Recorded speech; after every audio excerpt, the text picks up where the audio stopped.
In this month's tutorial, we're going to look at Captivate 8, and in particular, the interaction called drag and drop.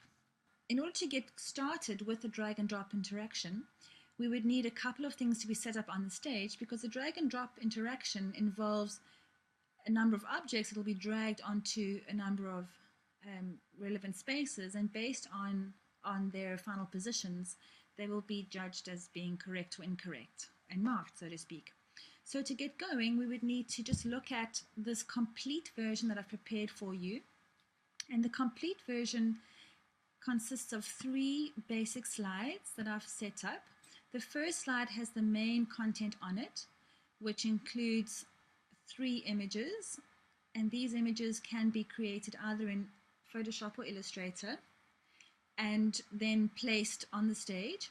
And notice that they have also been named. So if I go to my properties panel and I click on each of these items, notice that I've named them accordingly in the properties panel. So I've identified them in the timeline as well. So below that, I also have a few smart shapes set up, and these smart shapes too have been named in the properties panel, again to assist with styling that interaction at a later stage. And then, of course, the submit and the reset buttons happen automatically when you actually go to the interactions button at the top here and choose drag and drop, which I have already done, as this is the completed version. Other than that, the 2 remaining slides have got destinations set up depending on their performance in the drag and drop interaction. So if they've performed well and they've passed, they'll basically be directed to the success screen. And the success screen I've also named in the properties panel, so I've named that slide.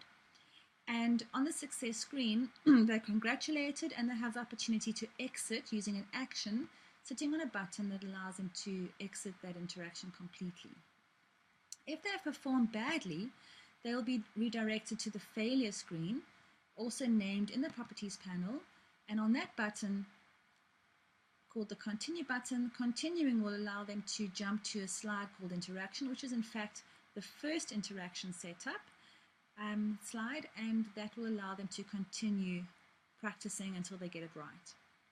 So all in all, a couple of basic elements need to be set up before we can actually go ahead and script this item, and that's what we will do together in the next interaction.